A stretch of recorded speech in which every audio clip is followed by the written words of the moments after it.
Hello, everyone, and welcome to a special episode of JaianMusic Notes. So excited to have you on today. We're doing something a little out of the ordinary for this one. I am going to be pulling out an old episode from a podcast that once was called Anime Podcasters. I used to do this show. It ran for several years, got to 180 plus episodes and charted at a bunch of countries. And it was really a show focused on anime. But every so often, we talked about anime music. One of those occasions was episode 97 of the podcast. And it came out on November 21st, 2020.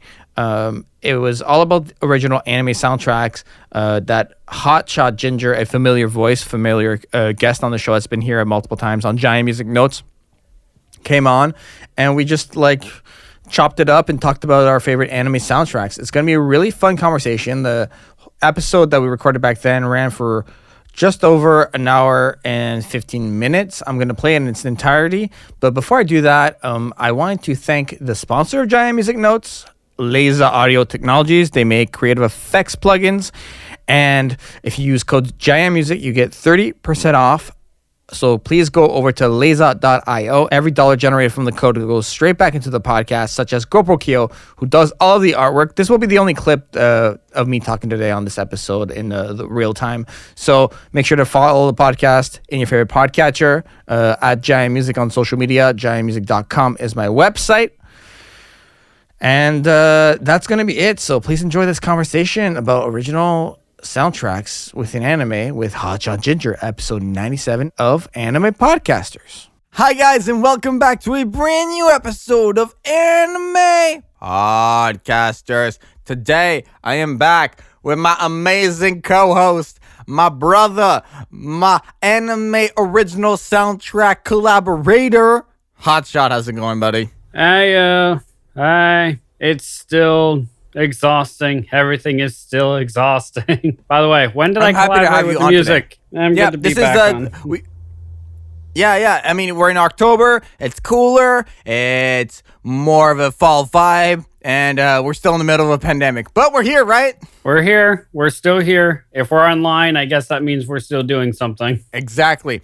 Today, the topic will be anime original soundtracks, which is the 2.0 of the episode 72 that we did of anime music, because this is the first episode to our road to 100. This is episode 96 of the podcast. Very glad to have you guys on. What are we doing exactly for this topic today, Hotshot? So today we're talking about anime soundtracks, like just overall soundtracks for shows that we've come to adore and we've come to like. Really, we're talking instead of with anime music when we were talking about individual tracks. Now we're talking about the full-on soundtrack for certain shows that have got us up and going. Like you guys have heard multiple times, Jaden fangirl over the Terran Resonance soundtrack. So it's going to be things like that, but it's actually going to be in-depth discussions. Yes, very much so. Very happy to have you on board. I'm so excited to start this. I don't have any housekeeping notes. Let's jump right into it. What went into your picks when you were selecting your animes? Honestly, the only thing that really went into mine was if I remember the soundtracks, like certain tracks from like pivotal moments of the show, or like music that got me pumped up or anything like that. It's kind of hit or miss. It's music that I remember, essentially, because unlike you, where you thrive in the music industry, I'm more so. Yeah. So this is definitely your more so your field, and I said that last time we did music, but basically this is music that I like. So I'm going off of that. For myself, my picks, I went for music that stood out to me in the entire anime. When I listen to an anime, because of my background, I always have a bit more of a tendency to focus on the music. Thus, if it stands out to me, I'm going to right away enjoy it more and put more time into looking it up and everything. So for myself, it was really what stood out to me the most. And last time we did this podcast, we put like the original soundtracks on in the podcast, and that basically ended up with the video getting claimed and everything. I'm not gonna do that this time. I will go first. My first pick. I'm sorry. I have this weird feeling you're probably gonna pick this one. I have to start with the Naruto original soundtrack. And that's exactly why I have backups. Oh snap! Did you have them in your backups? Naruto was actually going to be the only one that I had that you would have done soundtracks for. That was the one that I was telling you off podcast. I was going back and forth between a backup or having it as a main, and I decided on as a main. So to me, the Naruto soundtrack speaks of action, speaks of beauty, and there's so many soundtracks. It's so eclectic. You have ballads, you have rock songs, you have piano-based tracks, you have orchestral tracks, you have synth tracks.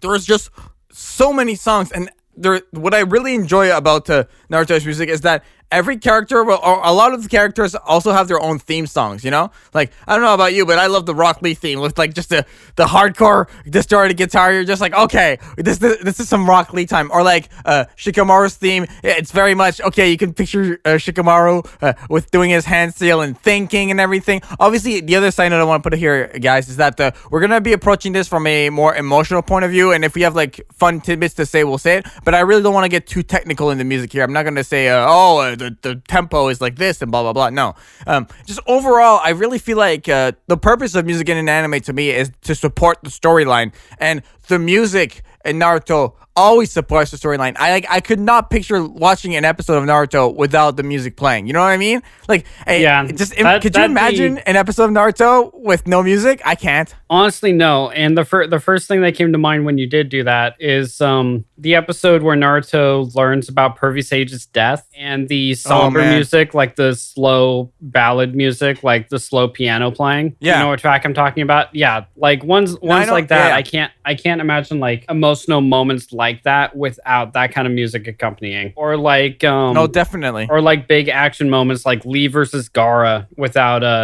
like upbeat, intense, like every move counts kind of music, instead of just watching and hearing the impacts. Like, no, that doesn't really have a full experience to me. No, I completely agree with you. The other thing I want to say that's really cool about the Naruto music is like the opening songs are like by different like Japanese bands, so it's a great way to promote Japanese artists, which is a really, really cool thing in my opinion. I think it's like it's just it makes it even more eclectic to just not have the same composer the whole time. Obviously, there's multiple composers for the Naruto original soundtrack, from what I recall, and there's also multiple bands. So that, like, in your opinion, do you think that adds to the variety of it, or like how do you think it influences the music in general? The fact that there's multiple composers and multiple bands for the openings and everything. I think it offers more of a variety, because if you're just like a single composer, it's good to like expand and have like more under your palette than just like one type of music. But at the same time, there's still going to be like that hint of like your personal preference or your personal passion into it, and getting that from multiple 100%. Different people, I think, helps the soundtrack. I'm reading here that the one of the composers is called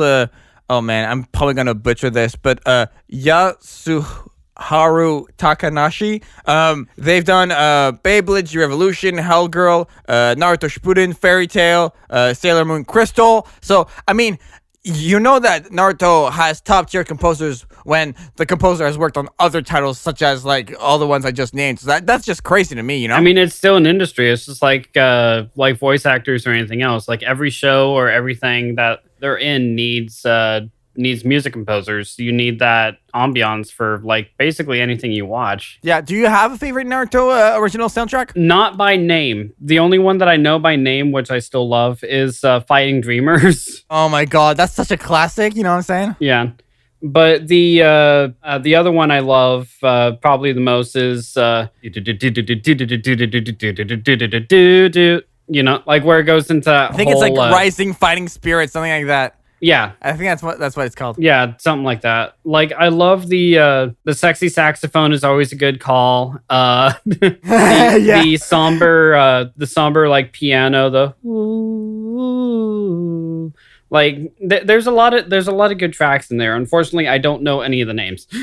No, totally fine. The other thing I really appreciate about Naruto's music, specifically in the openings and endings, like Naruto Shippuden being like 500 episodes, every few episodes, like I'd say every like 20, 30 episodes, like the original soundtrack opening and ending, they change, which is really cool to me. Oh, like, yeah, they'll change for like typically they'll do it like every season or every arc, but sometimes they'll just randomly change like halfway through an arc, which is really cool. I really like that because always hypes you up. No, yeah, you're right. And it was just kind of like it was a great idea, and it's honestly it's even turned into a thing here where like if a show we're watching in the States or something changes season or gets a new season, we always kind of get excited for a new intro, just to see like what changed, if anything. And I'm looking at it here. Naruto has so many albums out, dude. Like, there's at least 3 for the original series, like 4 for Shippuden.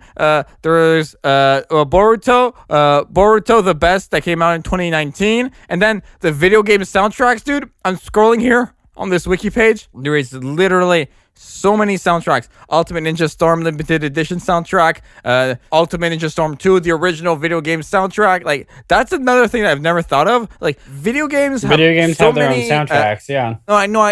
But video games have like different versions or like new ways of integrating, because the thing with video games and like compared to the anime is that the music becomes more interactive, right?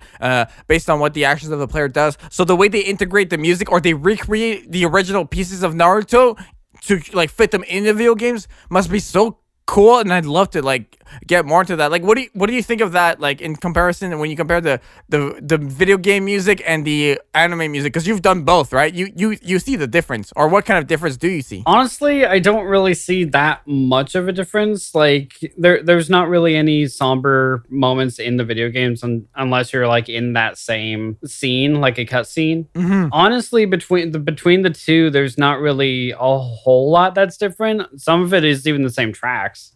But it's I mean, I'm probably speaking out of total bias here.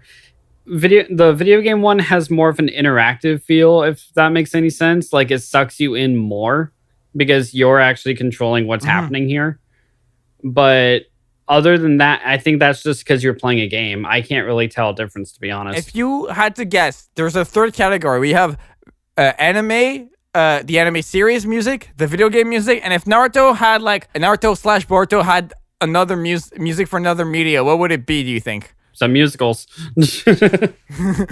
I can't picture like a musical of Naruto. I'm sure it exists somewhere. That'd be kind of hilarious. But like the movies have their own like original soundtracks too, which is like crazy to me. Like I'm just realizing there's at least like, I'm gonna go out on a limb here on this wiki article. There's like maybe 25 different albums of Naruto music. Like, that's how eclectic it is. Like, so many composers over the years, over the decades, honestly, at this point, with how far out it's been. It kind of makes sense because if you break it down by arc, there's like 5 or 6 different arcs in the original Naruto, which is 5 intros and outros separately. So that's already 10 songs. And then there's all the ambient songs. So like and everyone's themes. So like every character gets their own themes, which is another like 14 songs, if not more. And then you have Shippuden doing the same thing. Then all the game tracks, then all the movie tracks. Yeah, it's no surprise they have a shit ton of albums. You made me just realize. Do you think like when they introduce new characters, like not every character that gets not every character has a theme. Or if they do, sometimes it's like only on the OST, like the disc, if anything.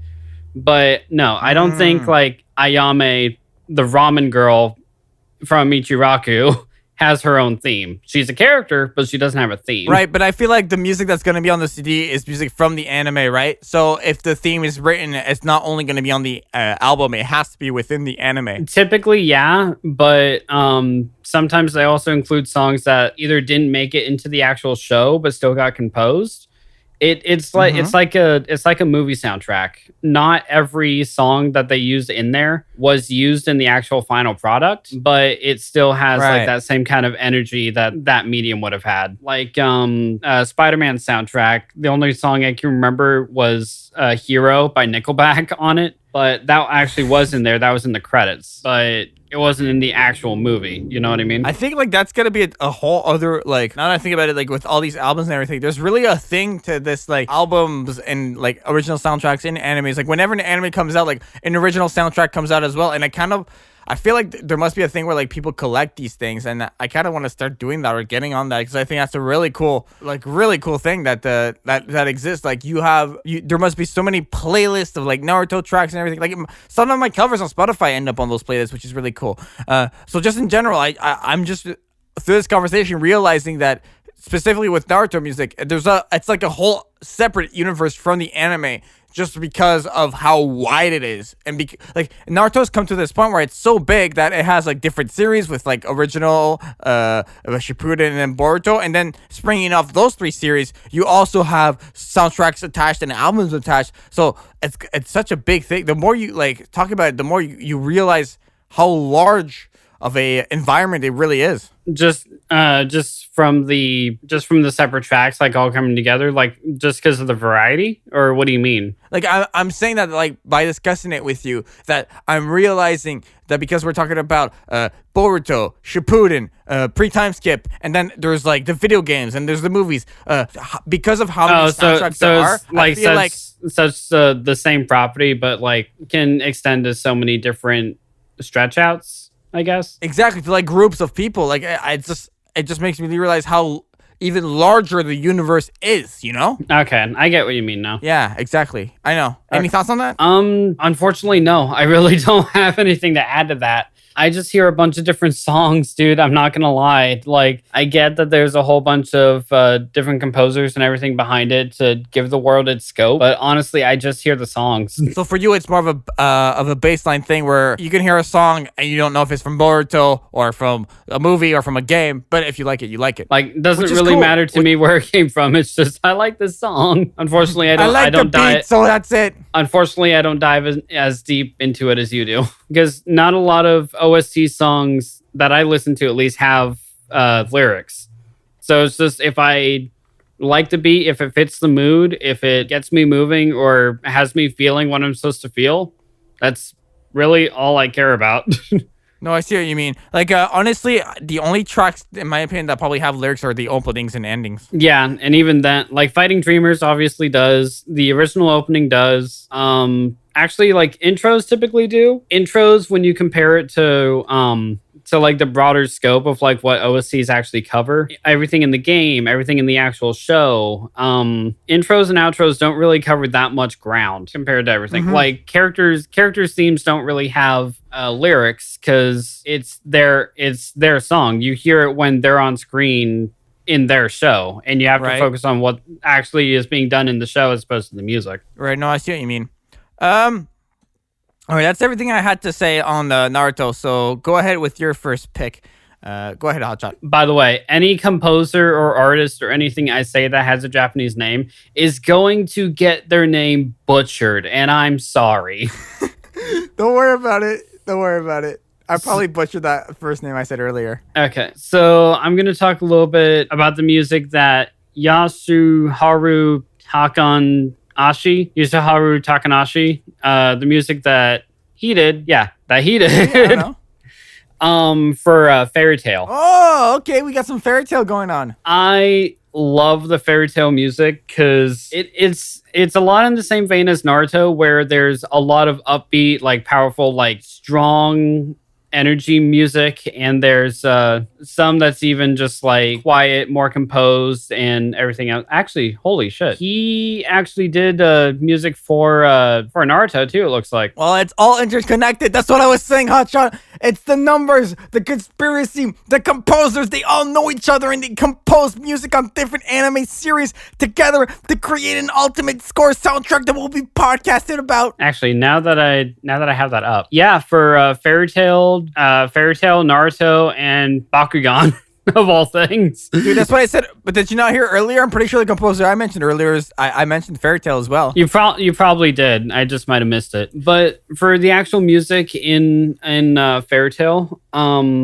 Yeah. Like in anime, every character gets their own theme and everything else. So Urza's theme being like kind of regal yet kind of somber at the same time. Like it's not battle hungry, bloodthirsty music. It's more not exactly calm either, but it's more like there's a presence to it. Natsu's is just I'm gonna fuck you up and you're gonna let me kind of thing. And then there's God, I had this song on my phone a long time ago. It's essentially the main theme for Fairy Tail, like the Fairy Tail Guild when an actual big battle starts going around. I can't remember the name of it to save my life though. But it's just like that kind of big energy music that really grabbed me for it, because that's honestly what makes up a lot of Fairy Tail's OST. The more I think about it, there's some somber stuff, but it's more so just upbeat, get you up and moving kind of thing. Well, to me, it always felt like a very friendshipy anime, so like upbeat music is like a must in my opinion. I can't picture Fairy Tail because I've seen like a few episodes of it. I couldn't picture it without like upbeat music. Like it'd be so weird to me. Like if the music wasn't like major, happy chords, like high energy, high tempo, like music in general. It's kind of it fits with that tone, and especially with the genre. They always take the genre into like what kind of world the anime actually is into account. Like for Fairy Tail, it's all medieval music. It's all like taverny music, like adventure, magic, that fantasy kind of stuff. But if you take that as in comparison to like music from Gurren Lagann, that's going to be like a bunch of techno and like sciencey music. So like it's synth based, yeah. So it's just the fact that like I love fantasy kind of music in general as is. So taverny music, adventuring music, like traveling music essentially for fantasy settings. I'm sorry, I really got nothing else other than that I like this and the name of the composer. Right, but like I'd be interesting to know more about it, Hotshot. Like, like what's the genres like? What's more of like what are the instruments? Maybe a bit more like, I don't want to get too technical, but at the same time, it's I think it's important for listeners to like, let's go further than just I like it and the guy's name is something I can't spell properly. I mean, the instruments and stuff like that change depending on the song. That's not really a permanent thing. No, okay, so there's variety in the instrumentation. That's really cool. So like what are the different instruments that they use, Like if it's upbeat, is it always like orchestrals or is it like electronic? A lot of it is orchestral, especially for Fairy Tail, because it's a fantasy setting. So there's there's wood music, there's some electric guitar. Like it mixes high energy stuff like drums and electric guitar and bass and stuff like that, along with I don't think there's really any piano songs the more I think about it, but it's it mixes in depending on the genre, depending on the song, depending on the character. It takes everything into account. So like different characters could have different genres, is what you're saying? Like, so like I was saying, Urza kind of has more of a regal, like slower tempo song that like builds up the longer it goes into like her rage or her battle hungriness. And then you have Natsu who just immediately starts just like hardcore rock kind of mode. But then you have Lucy that kind of plays slower music, like more innocent kind of thing. It really depends on the situation, on the character, and what's going on. Like, and that's just for OSTs in general. What about like in terms of like album releases and stuff like that? Like, have you listened to like maybe like are there playlists on YouTube? I imagine there's like playlists on YouTube of like Fairy Tail music. And collections like that. If you just, really any show, if you just search the show name, then OST or anything like that, then you'll find it. If there's some on YouTube, I'm sure there's some on Spotify, on other like music listening platforms that'll give you like essentially the whole thing, because they don't really divide it into albums as opposed to like volume 1 or volume 2 or anything like that. It just kind of has that entire collection vibe where everything's in one place. Oh, okay. So like this one isn't okay. That's really interesting. Like if you're telling me like Fairy Tail, because I think it's like a pretty common thing for like animes to have like albums, but like if this one is more of just like here's all the songs, we put them all out, here they are, they're kind of all over the place. That's kind of a different way to like organize the music and kind of like put it out there, which is kind of cool too, because you could find more stuff. It's more so it's more so collected on like I guess on like the season of the show. It just kind of goes hand in hand with that, as opposed to, because they're literally just called Fairy Tale Original Soundtrack Volume 1 and then Fairy Tale Original Soundtrack Volume 2. But I think there's only like 2 or 3 of them. That's a pretty standard way to, I think, that like animes do it, because at the same time, that's what it is. It's music for the anime, and that's it, you know? How do you feel like the music complements the anime, just in general? Like when you watch Fairy Tale in a scene where there's like no music and then the music comes in, what's like, how does it complement it for you? Like what does it bring to the anime? The music honestly gets you more pumped up than anything. Like the somber music for Fairy Tale doesn't exactly work in my eyes. But like the pumped up songs, like when Natsu is pushed to the edge or like a last resort or anything is needed and there's a big fight coming and friendship coming together and there's a whole big orchestral of just like slowly build up to the essentially the drop beat of the musical piece. I'm trying to think of musical terms here. I'm so out of my area. You don't need to be specific with musicals. No specific musical terms. It's okay. Just describe it the way you know it. That's it. There's no pressure. It just builds up and then just it all comes together at like the most pivotal moment of the fight, and then it just stays there and for like the remainder of the fight. So that when it comes into areas like that, I feel like it really does its job well. It's more action, it's more adventure, fantasy music. It's not like I'm gonna sit down and talk about my daddy issue problems. It's I'm going to destroy you because this is my quest and because I'm here to protect my friends. Like it's more so like defensive and I'm here to make a stand music, as opposed to I'm working through some shit. No, I get that. I was also gonna ask, you said that the summer music didn't do it as much for you. Do you think that's because like Fairy Tail is so happy all the time and they really like focused maybe more on the happy-go-lucky side of things, that like when it came to the summer music they were more confused and had a harder time with it? That's the thing. Fairy Tail, like, yeah, most of the time it is just like on the friendship and everything, but they work tragedy into a lot of it in the actual show. Like all the characters' backstories are fucking heart-wrenching. Oh, really?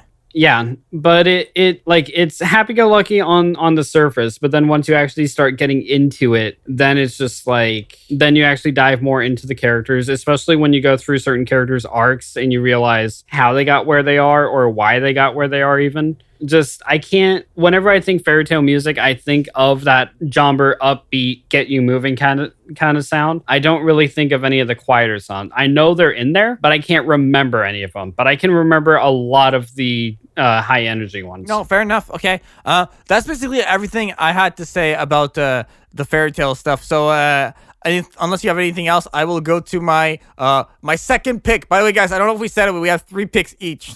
So we're halfway through almost. We're trying a new format where we might, whenever we have fewer picks than we're used to, so we used to have 5. Whenever we have fewer, we want to try and get more in depth to what we're talking about. So there might be some with 5 when we just don't care. No, when just basically when we want to take it easy, or 3 when we want to get into the nitty gritty of it. So just so you know, going forward. No stress. All right. So this next one, I'm sure you've heard the music. You love the music from this anime, and it might be one of your picks also. I'm picking the original soundtrack to No Game No Life. God damn it. Are you serious? Did I get one?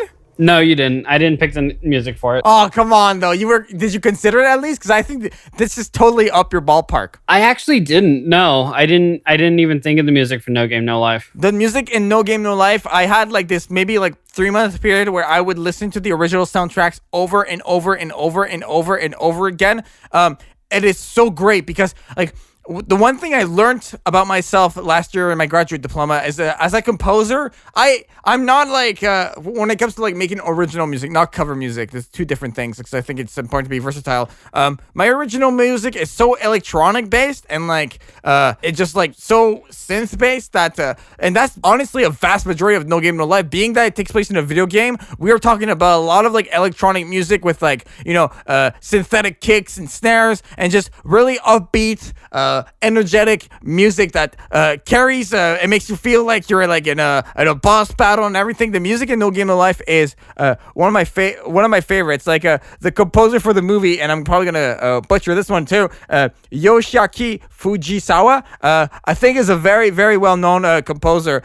From from what I've seen, like there's a lot of different soundtracks to the No Game No Life release. You have obviously like this game. This game is like the opening to No Game No Life. Like honestly, one of my favorite anime openings. I don't know about you, but like that could be a whole other podcast topic. Anime openings for me, like the opening to No Game No Life is so epic. Music for No Game No Life isn't what I think of, so I don't remember any of the actual music, not even the intro, because really, yeah, because I don't know, it might just be because of the rest of the show is what sucks me into it, but I remember the intro, seeing it once. I don't, because No Game No Life is a show where it basically just like jumps right into the episode, and then I don't remember seeing the intro. Fair enough. But like the opening is like one of the most popular anime songs out there. Like it's really a standout. Like from what I recall, is that the anime music community? Is the intro the one that you covered? Yeah, the dubstep remix I made like years ago. Okay, I didn't know if that was the intro or not, because again, I don't know my name. No, it's all good. To me, like that music is just so massive and great, and it combines like especially that opening, you know, it's like a little piano that starts with, and then you get into like this big orchestral instrumentation with like electric guitars and snares and strings and brass, and it's like there's so many layers to the music. It's so large, and it takes on a life of its own in the anime. And then that's what I really love about the shift too, because the opening is like very orchestral music, and then because we're in a video game universe, like the rest of the music is like makes me think of like Tekken or any sort of arcade brawl game. Like that's No Game No Life music, you know, like the pumping kicks and the arpeggiators. Like it honestly gets close to a genre you really like, which is Vocaloids. Like the music in No Game No Life is very similar to Vocaloids, because it's like you said, it's very like synth based, like high techno kind of area, because that's the kind of aspect it does take away from the most, is the video game aspect of it all, because it's tech, it's high moving, it's kind of sci-fi mixed with fantasy, because the world they're in is like a fantasy world, but everything is revolving around video games, or just games in general, really, that they have holograms and everything for. So there's still tech, there's still sci-fi stuff in here, but it's in that fantasy kind of setting. Exactly. Remind me of one thing real quick, because the only somber scene I can really remember from No Game No Life is when Sora disappears and Shiro has to solve the game on her own. Is there any somber music when she's on her own? I do believe there is somber music. Yeah, I remember that feeling of sadness and that feeling of like, oh, what's going on here? And there's definitely somber and like minor music in No Game No Life. Unfortunately, the soundtrack isn't the first thing I think of when I think No Game No Life. I think of the actual show. Like the soundtrack, would you not say is part of the show? You know? Well, I mean, I know it's part of it. And if I actually rewatch No Game No Life, I'm sure I'm gonna remember like all the music, and I couldn't imagine the show without the music. Unfortunately, It's just been a while since I've actually seen the show, so I can't remember the air that the music kind of projects for me. No, I see. My question though is, if you're having a hard time remembering the music, was it even good? Like honestly. I mean, I want to say yes because of principle, because I know that if I did re-listen to the music for No Game No Life, or just rewatch No Game No Life, I know I would come back to you and say, I love the soundtrack here. And I know I've done that to you before, where I actually have come back and said that I love the soundtrack. But that was also fresh after me watching the show. I haven't seen the show in like 6 months or longer. So obviously I'm going to forget some stuff. But the only reason that I remember Fairy Tales really is because, one, the game came out recently and a lot of the music is in there. And then Naruto, I remember because I grew up with it. No, I see what you mean. I feel like the music in No Game No Life, if you were to enjoy it, it's honestly because it's like video game based more than anything else. You know what I mean? The more I'm talking about it with you, like I'm realizing, It's sorry, just one more thing about like actually remembering songs. For me, it's easier to remember songs that I can sing. I can't sing when A, there's no lyrics, and B, the lyrics are all in Japanese when they are there. Like I can remember, I can remember some, but not a lot. And unfortunately, No Game No Life is the same way with me. Yeah. Being that the case, that's the case with No Game No Life. Do you think you're like likely to enjoy it just because of those two things are very much present? Like if you can't really like sing it and it doesn't really like stick with you, maybe you'll listen to it and be like, oh, this is cool, but will you really enjoy it? Because I feel like maybe not after all. I'll still like sit down and enjoy it, yeah. But at my core, I'm a singer. I prefer singing along with music that I love. Like I'll hum along to it, I'll sing along to it, I'll like bob my head around to it. But if I can't, or if there's like, obviously if there's a melody or anything like that, like I can still bob my head or hum or whatever. But if I can't sing along to it, I'm probably not going to remember it that deeply. No, I see what you mean. The more I'm thinking about it, like I feel like No Game No Life music would be so cool with the Vocaloid. Like I really feel like Hatsune Miku, No Game No Life. Oh god, that's a cool combo. It sounds like a match made in heaven in hell. Because I mean, why? No. It's a good combo. It works out because they're both it's a good combo. It's a good combo. I'm agreeing with you there. I'm just saying in hell because there's such a thing as too much of a good thing, and where this is a lot of a good thing. There's a lot of good things. There's such thing as too much of said good thing. Okay, but what's too much about it? There's gonna be a lot of synth, like unless Miku like. Unless Miku does like a specific thing for No Game No Life, like if we're talking about mashing No Game No Life with what Miku already has and then combining them together, it's going to be a lot to handle. Oh my god, is your only concern the simps? Seriously? No, it's just a lot of the same kind of I don't know what the fuck you want from me here, okay? I'm just like, hey, Hotshot, here's a cool idea. You're like, we can't do that because they're simps, because they exist. Like, that's what I'm getting from this right now. I mean, that's not what I mean, but you know music speak. I do not. No, that's cool. But what are you trying to say though? Maybe I'm clearly I'm misunderstanding. Like, what are you trying to say exactly?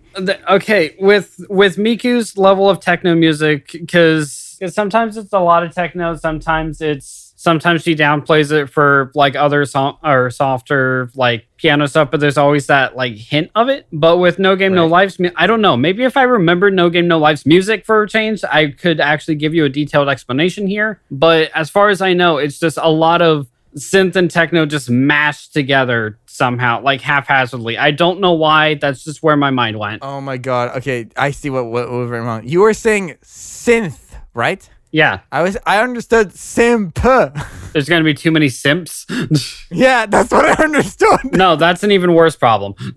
That's what I understood. So I was like, how are you going? Now I understand why. Now I understand why you were laughing so hard and asking if that was my only problem with it. Yeah, that's what I understood. Like, okay, so this great music is going to come together. You're like, yeah, but simps, bro. We can't do that. I was like, what? How does that even... How is that a thing? Truth told, both these properties probably have like a wave of simps. And synth. But if you combine them, oh god, all those simps are banging each other. Oh my gosh. All right. You brought that on yourself. You brought that one on yourself. I brought that when I invited you to be a host on this podcast. That's fair. All right. Your turn, bro. Your second pick. Okay. Second pick. This actually is a show. Music actually has a bitty big thing to do with the show. So the composer is... I'm so sorry. Can you try saying it again? I love this. This is my favorite bit, I think. Hajime Hayakuku? I don't know, and I'm so sorry. Like, I love your work that I've heard. I just can't say your name. But what's the anime? He did the work on K-On! K-On! Oh, I've heard of K-On! Yeah, I've heard of K-On! K-On! Is music. Is an anime entirely based in music. The focus of it is a band that comes together from a school club, and they start performing for everybody, and just start coming into their own band. I can't remember the name of the band off the top of my head right now, though. But is it K-On! Is the band called K-On! Maybe? I don't know. No, that's just what the show's called. The band's called something else. Like it has like 3 different names. But oh, okay. They come together. They have 2 guitarists, they have a bassist, they have a vocalist, and a drummer, and they just come together and perform for the school. And some of it is like you get a lot of it. A lot of their music has to do with their characters. Because it's a show based in music. So one of the quieter characters. She's the one who plays the bassist, because you know how bass typically in a lot of songs, or if not most songs, is just like in the background giving a backup beat to it more than anything else. Like they're not the star, essentially, the bassist. I think like when we're looking at a band, the bassist is never like attention grabbing is the better way to say it. You know what I mean? Right. Yeah. But for this band, the bassist is the lead singer as well, because she shocks everyone with how well she can sing. Oh, that's cool. Then we have the two guitarists who are the backup singers, and it's okay. I see. A lot of it just has to do with like their personalities of what they can do. Our main character is the one who starts with the guitar, but like she stays with the guitar, but we see her like literally just start, like, and it is just awful, just terrible. But then the one who's been doing the drums is the high energy one, which makes a lot of sense. The bassist being the singer is another one. So a lot of their music, they do more so, not exactly K-pop, but it is, oh God, what is the genre? They do some K-pop, but they also do like some ballad songs, like some quieter songs, some rock songs. They literally cover every genre at one point or another. And oh my gosh, how long is the anime? Just so I have an idea. How long is the anime? It's 2 seasons, so I think it's 24 episodes total. Okay, that's crazy. And nearly every episode has their own song. Wow. Yo, this is a gold mine. I'm so happy right now. You know, I actually am so excited right now. K-On! Has been a show that I've wanted you to watch for a while, and that I brought up to you because it's entirely based in music. The only thing is it's incredibly slice of life, which I know isn't really your thing, and it's just filled with cute anime girls, which I also know aren't your thing. Just like step aside one sec for the music. Like if you had to describe slice of life as a genre for 2 seconds, like in one sentence, like what is slice of life? Just so I have a better idea. Slice of life being exaggerated realism that's more so based on one aspect of life, be it comedy or tragedy or like anything in between, like characters that are grounded and well connected. Like there's no supernatural things at play. There's no big ultra evil mastermind trying to get in the way. There's no evil plot from a terrorist group that will blow up empty buildings once evacuating the people. It's just cute anime girls doing cute things, essentially, a lot of the time. And I know that won't sound appealing to a lot, but different slice of life shows lead to different things. Flabbergasted at the fact that there's only 24 episodes in this anime, because I'm looking at how many releases there are, and there's more than 24. There's 24 episodes, but there's also 2 movies, I believe. Okay, that explains a bit more, because albums, I'm counting 1, 2, 3. I'm counting character image songs 1, 2, 3, 4, 5, 6, 7, 8, 9, 10, 11, 12, 13, 14, 15, 16. Original soundtracks, I'm counting 5. Official band albums, like the band itself actually has albums out. So this goes beyond the anime, I'm guessing. 1, 2, 3, 4, 5, 6, 7, 8, 9, 10. Like if this anime is literally, if you took this anime and to explain how much music it is, if this anime was a sponge, it's like it was dropped in the Pacific Ocean of music and it just absorbed all music ever in the ocean. That's how much music there is in this anime. That's why I've been wanting you to see it, because it's slice of life, yeah, but it's only based in music. Like that is the entire cornerstone of this show. What is it, like every episode is like a concert or something? No, you actually experience the girls like growing together, growing closer together, getting better with their instruments. The end goal is for them to actually form a big enough band to actually perform like one of the worldwide concerts. But you actually experience them growing, writing new songs. You basically see the inner workings of a band with them. That's really, really, really, really, really awesome. I feel like the combining, it's like almost thinking like a real life band, but just making a major cartoon version of it. And you can control not only the band, but the music they produce. It's like you're producing the being and what the being creates as well. Like there's an extension to this thing that's really cool that I'm realizing now with this anime, which is just a whole new level of creativity, in my opinion. Which is why I want you to see it, and then we'll talk about it when we can. Like, I'm definitely way more interested than before, I'll tell you that. Yeah. The music differs from, I'm gonna say, like, what actually happens in the show here for a little bit of context. Some of the songs like end up, huh?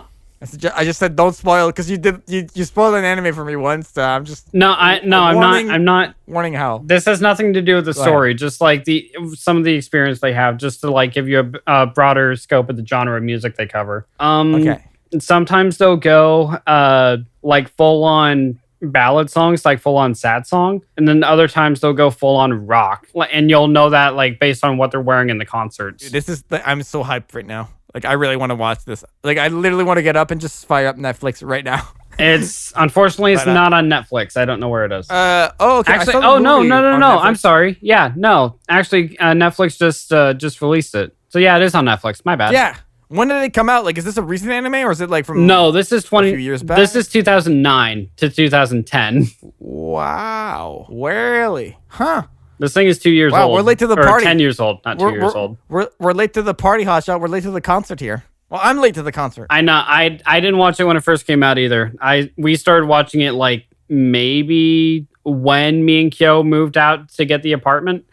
Okay, so a few years ago. Okay, gotcha. Yeah. Who does what in the band exactly? Just remind me. Do what? Who does what in the band? Like the characters. Like, what do they do? Yeah. Our main character Yui, she's the one who starts with the guitar. Tsumugi, she's the blonde, preppy kind of character. She's the one who has a keyboard. Mio is the quiet one, like quiet, smart one with the bass, who's also the lead singer. There's another guitarist who comes in later on, like close to season 2.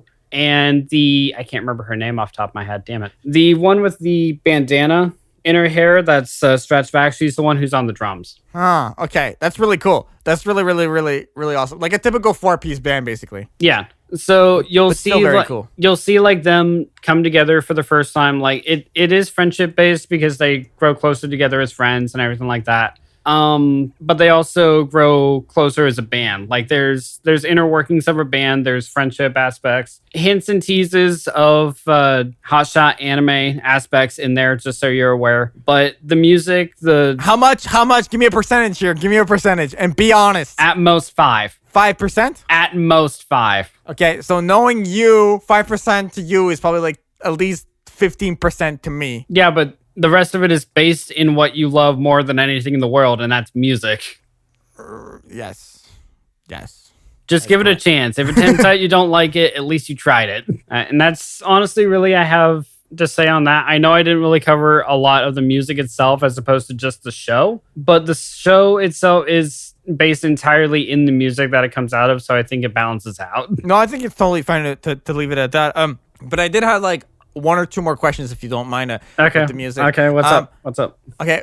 How many this is not really so you've seen the whole series, right? I've seen most of it. I'm about halfway through season 2, I think. Okay, cool. How many concerts are there in general? Just out of curiosity. It starts later on in season 1, but they start having them fairly regularly to get ready for everything. Because it goes from when they start high school to when they end high school. And there's always like 2 or 3 concerts every year. So I think from where I am right now, I've seen about 6 different concerts. Okay, cool. And my other question is, like, when there's a concert or music in the anime, how long does it last for? Like, are we looking at like full like music videos almost in the anime, or is there like just little snippets here and there? So there are full music videos for the outros of episodes, but okay. But like regular outros and intros, they switch with like different parts of the story or like how long things have gone running. But when it comes to the concert, they basically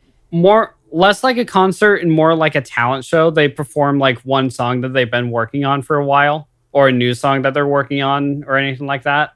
Like when they do their first concert, it's like their very first song that they did. Oh, okay. So they basically they rehearse a lot and then they get into the concerts and everything. And then you actually get into the concert. Yeah, it's an actual build up for seeing like how the band actually progresses, as opposed to just travel bus, last 3 minutes concert, and that's it. No, it actually shows the progress. Are you sure we've talked about this on the podcast before? Because like this is the first time like we've talked about it. I feel like I've brought it up at least in passing, saying that there's a musical based slice of life anime I want you to check out, and it's called K-On! And when I said slice of life, you basically shut it down. Okay. Well, I don't know. Maybe today's like a different day. I'm turning a new leaf, Hotshot. I mean, because I actually talked about it in depth instead of just saying, hey, this thing has music, you might like it. Oh, slice of life.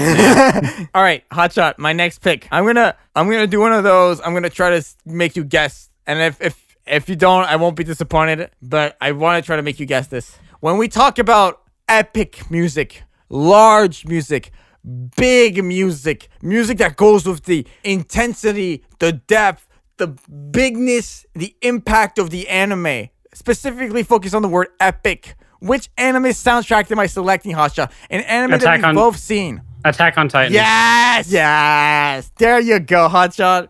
There you go. I'm so not gonna lie. I was bouncing back and forth between saying Attack on Titan and Dragon Ball Z. But I feel like Dragon Ball Z's OST goes without saying. It's amazing.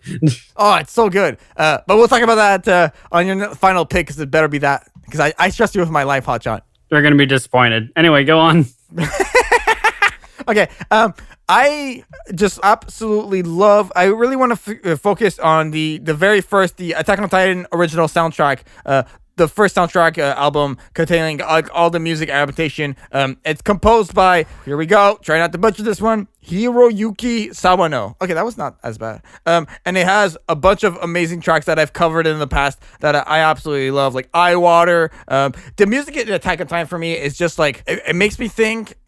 I compare it a little bit to the music in Star Wars in the sense that, and maybe you can come in here and give me your thoughts, but it's big, it's vast, it's like wall to wall. Like, it's when a battle goes down, like, you hear the music, you hear all the layers. There's like large amounts of strings and brass and vocals, like there's choirs and everything. The music is just more impactful than ever before, I feel, in Attack on Titan. The music is just on a different level. Like, they clearly take years and years to work on these songs, and I can't wait for the final season to come out. I think it's coming out in 2021 or something, or in December. Like, it's coming out, I think summer 2021 or something like that. I'm so excited for the next season. But would you agree with that? Do you see the comparison I'm making here? I would say, yeah, it is. It does give you like just how big of a scope everything is in that world when the music plays, because it's like, it's big, it's orchestral, it's basically everything the music can do for Attack on Titan is to make you feel as small as the cadets are. Possible. As opposed to the Titans. Yes. Oh my God, yes. That's such a good way to put it. Because that's exactly what it does. It makes you feel like, imagine hearing Attack on Titan's soundtrack in a surround sound setup. How small would you feel? God. Bro, it would be just insane. Like, I'm going over the here's all the instruments from that album, the original first OST. Drums, bass, guitars, strings, violin section. So they have like strings, and then they have an additional violin just to do like lead parts, and then trumpets, horns, vocals. They have an additional orchestra. They have the Philharmonic Orchestra on top of that. So they have like all of that I named to you, like all those brasses, guitars, bass, drums, and everything. And then on top of that, they have another orchestra, which, like, just to show how massive this like music is. And then on top of that, they have piano, keyboards, and like supplemental instruments. Like I just feel like this is like the triple Big Mac of like anime music. You know what I mean? Especially when it's so the orchestral size of it, just like the big booms of the music, especially like any of the horns or not horns. Damn it. No, horns is like an instrument, like the brass, right? Yeah. And there's a certain instrument I'm trying to think of though, and I don't know what it is. Oh, that's fine. Don't worry about it. Okay. But with all that like combined in itself, you feel the weight of it. And these kind of instruments, like these orchestral instruments, can also lend themselves to the more somber moments and like change tone drastically. Like when you're in the fight with a Titan, it is the big. They want to basically make it so the music is the Titan and you're the cadet, where you feel that small. But it can also like bring itself down to your level and be like the somber, like playing towards like the sadder backstories of like Eren or Mikasa or everyone. You know what I mean? Yeah, I think like the the best way to put this is like not only is it large and big, but it's not large and big all the time. It becomes really thin. It becomes your size. It goes as small as it wants to make you feel, so that it can build you back up as well. And that equates to the dynamic range. I like, not to get very far into the technical, but that's like how loud, how big things get. Like if you have like a full orchestra for one moment and then you go back to just a piano, obviously the volume of the music will decrease severely, right? Because you just don't have as many sound sources being played at the same time, you know? I mean, maybe you do. You just don't show it. No, I'm kidding. Yeah, but what I'm... okay. What I'm trying to say... I entirely agree with you here. Yeah. And that's what I love about it, because it goes like, it adds even more variety. And dare I say that, guys, I picked this over Zanky no Terror's music. And I love Zanky no Terror's music. I honestly thought... Hotshot knows. Yeah, I honestly thought, and this could still be right, that Zuko no Terra's soundtrack was your favorite anime soundtrack. Honestly, after talking about Attack on Titan, like, I feel like, you know, like, obviously, like, this is my favorite doesn't mean I have to pick it, right? We've talked about this specific soundtrack before. Yeah, we have talked about that a number of times for how much you love that soundtrack. Yeah, but like, I feel like Attack on Titan like rivals it to me. I can, because. And honestly, for me personally, I respect the music in Zuko no Terra, and I do like it. But I'm honestly with you. I like Attack on Titan a bit more. It sucks me more into the world of like that adventure, that risk, that instead of the mental damages of the terrorists applying something to calm down, essentially. No, I see what you mean. Oh man, and I also really like especially when there's like a Titan that shows up and you see their faces. They even use like these really weird like dissonant and like creepy synthesizers to just show, you know, like a Titan never smiles normally. A Titan never looks at you nicely. A Titan always looks creepy, and oh man, I just had. And when they do smile, they look when they do smile, they just look creepier. It doesn't help. Exactly, but like the music matches that, you know, like I can even hear it in my head right now, like that sort of crescendo, just really distorted synthetic slip of like note, like I can hear it in my head. It's like percussive, and it just fits perfectly with the ambience that these Titans and the universe of that anime provides. I really just see that and feel that when I hear the music. Like, I feel like Attack on Titan soundtrack is the perfect example of music supporting a storyline, and that's the role that music has in anime. I'm realizing it more and more as I'm talking to you about it, Hotshot. I mean, I'm glad I was here for you to make that revolution. I just thought that was common knowledge. Music is there to support the story or characters that you're hearing. No, yeah, but you really don't notice it more. Like, I just feel like it does it to the upper level, in my opinion. In comparison to the average anime. There are definitely some shows, there are definitely some movies that do it way better than others. Like Star Wars does it beautifully. Attack on Titan does it beautifully. There's other variations, I'm sure, but then there's other shows that don't do it as well. But at the same time, their core reason for them to even be in the show is the same, just to be the support. But only the good ones can really suck you into that world, like Attack on Titan can and Star Wars can. Exactly.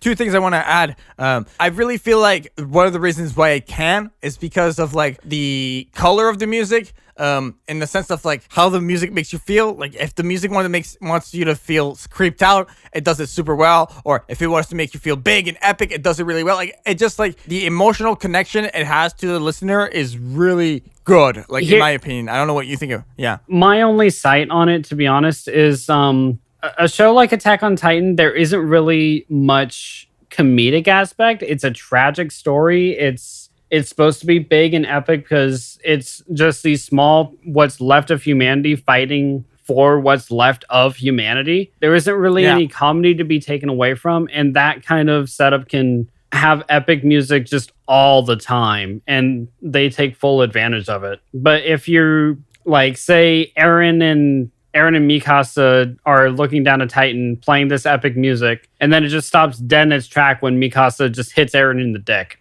Like that, it doesn't fit the world. It doesn't fit the music that's building to this show, and this kind of musical accompaniment for it is not meant to be funny. No, not at all. but like, can you see how the music sometimes when you watch, at least when you watch the first season, could you feel like the music like pulled a different emotional strength depending on what the melody was playing? I was the one who brought up like it can make you feel big and epic like that, but it can also come down to your level and make you feel sorry for these characters.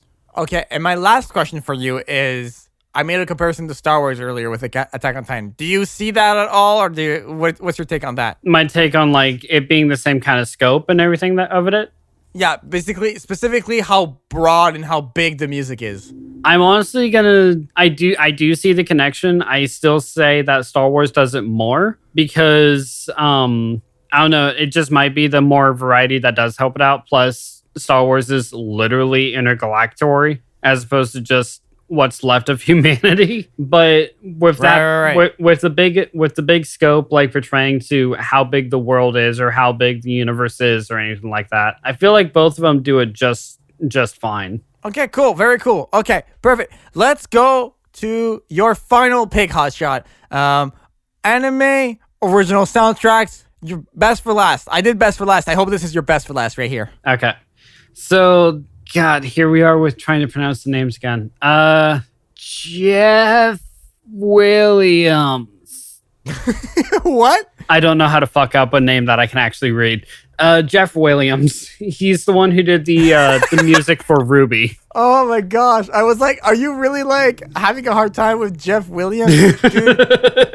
Honestly, I'm so glad you picked Ruby. I just wanted to keep I wanted to keep the bit going, but I can't fuck up a name I know. Yeah. I tried. But no. Nice. Yes.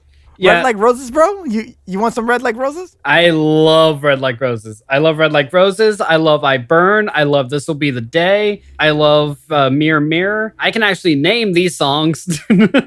But the reason I can't is because these songs, like I told you on your first pick, these songs have lyrics that I can actually sing to, that I can actually remember and look for. Like this and Naruto are literally the only two OSTs I've searched for by track. Okay, wow. Okay. And it is what it is. Yeah. And with the Ruby's soundtrack, it's another one that fits more so the characters and the like what's going around in the world as opposed to just like fitting the ambiance or anything. It's like specifically meant for the characters. Every song, every big song is like one of the main characters' themes, or it's a team theme, or it's a villain theme. It's music based entirely around the characters. And that's honestly what I love about it, because I love Red Like Roses for Ruby, because it starts off with just being slow, somber, quiet, and then builds into I will break your neck if you look at me. Then you have Yang's for I Burn, where it immediately starts like I don't take any shit kind of rock music for. And Weiss's Mirror Mirror, just full on elegant, like not quite lullaby, but lullaby building into a like quieter fighting song, if that makes any sense. But it's music that fits the characters so well, and that's why it sticks with me. Yo, okay, I'm reading about this the volumes. There's different volumes, obviously, based on the seasons of Ruby. But I'm reading here for Volume 1 soundtrack of Ruby. It was released by Jeff Williams on November 12th, 2013, hitting the top of iTunes and beating out the movie soundtrack to The Hunger Games, dude. Because it's that good. Then again, I don't know if the Hunger Games soundtrack was actually good. No, okay, dude. I studied film music. The Hunger Games soundtrack is one of those. We always talk about the Hunger Games soundtrack because it's amazing. Okay. Like, okay. That's an insane, absolutely insane accomplishment for anime music to beat out mainstream media and on the iTunes charts. Like that's a big accomplishment in my opinion. So that's why you said you were happy that I picked Ruby.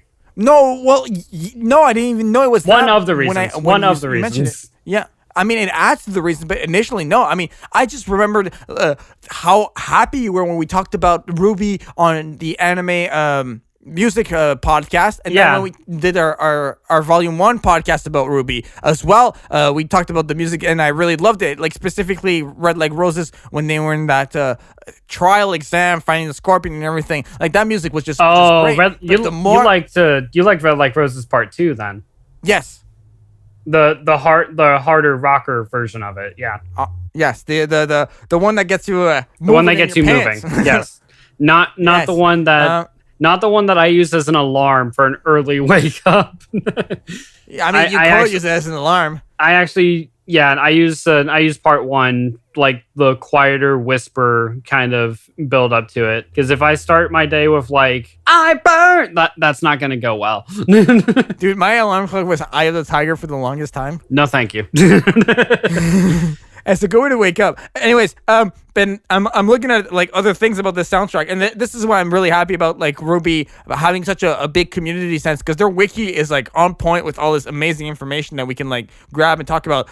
Volume 3 also hit number 1 on the iTunes charts. Like multiple OSTs hitting number 1 on iTunes is really, really impressive in my opinion. Like it just shows that there's that the music takes a life of its own, separate to just the anime. Like if this was just an album, it still performs well. You know, it's not just it's not only performing well because it's part of Ruby. It's also performing well because the music can stand on its own. Yeah, and that's honestly it. It honestly really is, because it's basically been Jeff Williams and like other creators like helping him along with every one of the albums and songs. But the fact that so many of them can take off individually, let alone as a full-on album, will take a lot away from it. Like This Will Be the Day, which is the original opening, like the original intro, took off. Red Like Roses for Ruby is another one. From Shadows for Blake is another. I Burn took off, like, appropriately enough, fucking Wildfire. And oh wow. And it's just it's just, if a lot of people in the Ruby community lately, and unfortunately I can't back this up one way or another, a lot of people in the Ruby community have been saying that the show, the longer it goes on, has been kind of declining quality or getting kind of stale at this point. But one thing that they've never really said anything bad about has been the soundtrack, because the soundtrack has always been chef's kiss. I can't really describe it all that well. No, that's okay. And I'm seeing these separate volumes like have a huge amount of songs, like more than any album I've ever released per song. Like Volume 7 has 37 soundtracks. Volume 6 has 30 soundtracks. Volume 5 has 41 soundtracks. Yeah, I actually just clicked on that myself, to be honest. I was looking at Volume 1 until you started saying something. I just looked at Volume 7. My God. They even have enough songs to do Ruby Best Vocal Album. The Ruby Best Vocal Album, stylized as Ruby Volume 1 through 3. Best Vocal Album is a Japan exclusive soundtrack album for Ruby, featuring 19 vocal songs for the first 3 volumes. That's like, they have like enough music to do vocal versions of the, like, that's just wow. And it goes on, like there's some like a bunch of really interesting like tidbits of trivia here that I really want to go over with you. Except for Casey's vocals, Jeff Williams performs all instruments and vocals on soundtracks unless otherwise noted. So, like, Jeff Williams clearly being like the hub, the nucleus of this music. Like, that's crazy. Yeah. And Zach, seven volumes later, he's still doing a damn good job. For real, bro. So Zach I know, Zinger. Yeah. So I know I've gotten you to watch Volume 1 of Ruby. Have you gone otherwise and just listened to the OSTs on their own since then? No, but I'm overdue, bro. Like tonight, I have to either watch K-On! Or Volume 2 of Ruby. At this point, we're overdue. I mean, either way. I think I'm on Volume 5 for Ruby right now, but I'm still overdue. I mean, dude, I'm going to catch up to you. Just watch me. And then I was reading here, Zach Zinger arranges and produces all of the horn sections throughout the Ruby soundtracks. So yes, others helping him. Production on the soundtracks and scores do not begin until Jeff and Alex Abraham receive the rough animations, including effects choreography for the repetitive volumes. That's another thing too with Ruby that I've noticed. They do a thing called Mickey Mousing, which is a style of film music basically where the musical notes will match the movements of the characters or the movements on screens. Yeah. Like think of a character walking up a staircase and the notes going da da da da da da da da. Like that's typical Mickey Mousing. So that's like a really cool thing. It's a really old musical trait or trick, whatever you want to call it, but it's still one that gets the audience because it just makes it feel like that part of the world is so much more. I mean, obviously, real is the wrong word, but real, because obviously when you're climbing upstairs, there's no music being played behind you, but it feels like there's more weight, I guess, to every movement. No, I see. You remember how like specific characters had specific themes in Ruby, like how we discussed that in the past? Yeah. Well, it says here in an interview with Murder of Birds in 2017, Jeff states that the songs should not be taken literally and that the music in the soundtracks are not necessarily written for any specific character. What do you make of that? Because we literally have a Ruby theme. You know what I mean? That's bizarre to me. That's very bizarre. Yeah, I know what you mean. I'm trying to process that myself, to be honest. Like, I really got nothing. No? I mean, it's very contradictory in my opinion. Maybe like... What I think it is probably that like songs, because like maybe the fan base is so invested that they'll be like, oh, this song is about this specific thing. I'm thinking like otherwise noted. If it's not noted, then we shouldn't take it for granted. You know what I mean? Like, yeah, I'm pretty sure that we know which theme relates to which character. Honestly, with me, like unless it's a character's theme, like very specifically says in the song, by the way, this is this character's theme, then shouldn't connect anything really all that deeply. But like Red Like Roses is Ruby's theme. Still can't really. I guess the one that I can connect the most is I Burn for Yang, because it's an upbeat power song. It's basically saying I will burn away protecting what matters, kind of thing. No, exactly. Two more points that I saw that are really interesting. Go for it. The music in Ruby is very open to interpretation because of like what was previously said, and this just confirms it more because it says at Anime Festival Orlando 2017, Barbara confirmed that Casey and Jeff have free range over the Ruby soundtrack and explore and have fun on their own. She also stated that they just write songs that they think people will enjoy, and that the songs don't confirm or deny anything and are just there for people to enjoy. So basically, they just create like these soundtracks, and if it fits, it's cool. If it doesn't, it's all right. Yeah. That's a really like loose way to go for it, because I mean, if anything would be set in stone, and I know like it's open to interpretation, just like you just said, and like it doesn't actually confirm anything permanent. But at the same time, like if it is open to interpretation, you have your own interpretation of these characters, but they can also, the more you listen to the song, change, just like the characters can change. So it really kind of speaks volumes about like the characters, and like even though it doesn't say anything canon about them themselves in the song, it can still lead to like not wild speculation, like different interpretations, I guess would be the better word. No, I see what you mean. No, I understand. The last point was basically what you just said. So that basically confirms all of it. Yeah, the Hotshot, this is a fantabulous way to end it, I think. I think this is this anime music is just a standout one. Like no matter what, like I really enjoyed it. Yeah. I said it before when we did the music episode, because my last pick for there was also Red Like Roses. That I said out of those songs that I picked, Red Like Roses was my favorite. And that's because Ruby is my favorite OST for anime soundtracks. Best for last, bro. Best for last. That's why I did it. All right. My picks were No Game No Life, Naruto, and Attack on Titan. What were your picks, Hotshot? My picks were Fairy Tail, K-On, and Ruby. Yeah, that's what it was. That was it. Okay. Did you have a backup you wanted to mention, maybe? Yeah, I did actually. Other than Naruto, you meant? Yeah. Yeah. The soundtrack for Day Live, funny enough. Real quick, what's that one about? Day Live soundtrack is more so like godly spirits coming down to earth. It's like very, very big, very like orchestral bass. So like damn it. What is the organ? Very organ based, like organ, piano. Like it's not very like rock music or anything, but it's like hardcore piano. If that makes any sense. It's like classical, but like high energy classical. I feel like out of all the picks we talked about before, it relates closest to Attack on Titan minus the vocals. Would that make sense? Yeah, you'd probably be accurate there. All right, cool. My backup, which I mentioned but didn't pick after all, is Zanki no Terror. I think that it's still my favorite original soundtrack just because the composer Yoko Kanno, she's a beast. She's like one of the most amazing film music, anime music composers I've ever heard.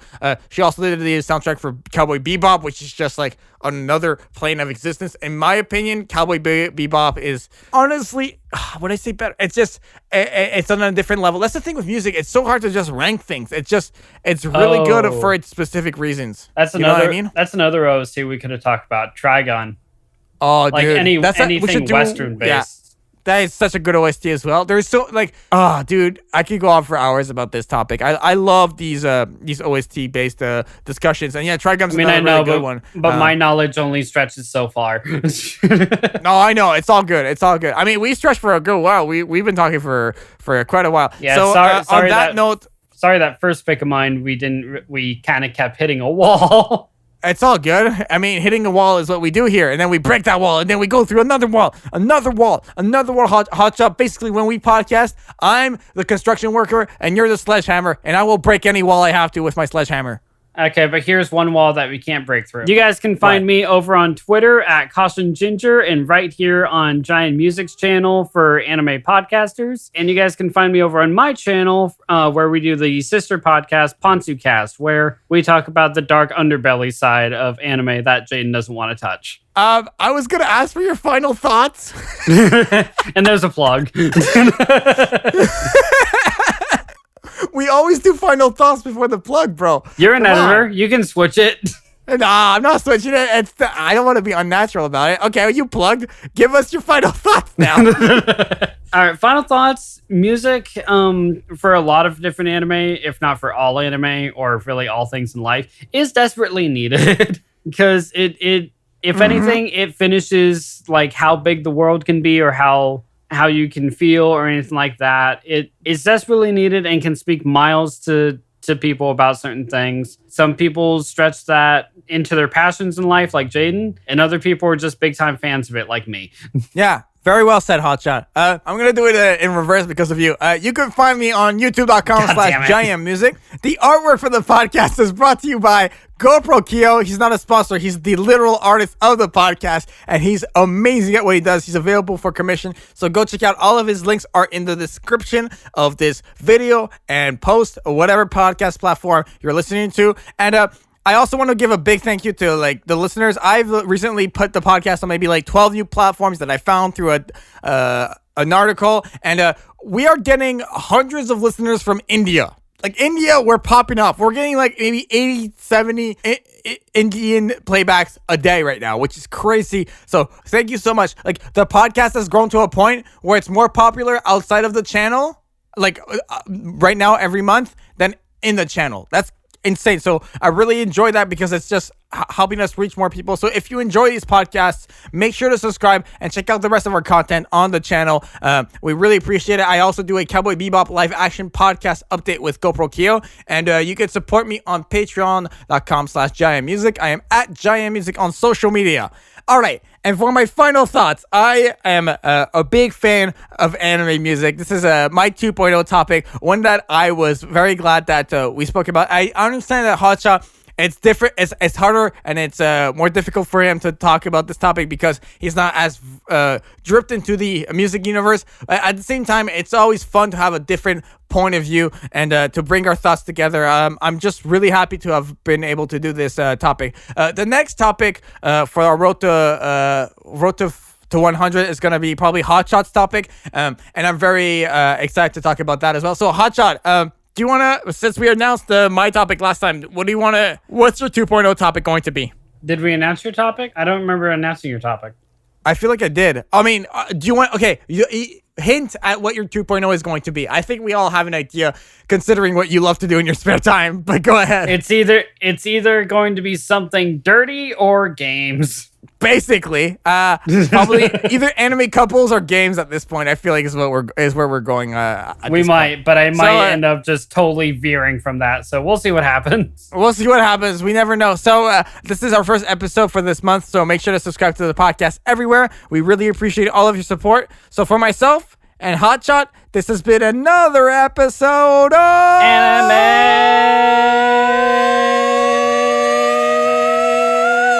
Anime Podcasters. Bye, guys. Bye.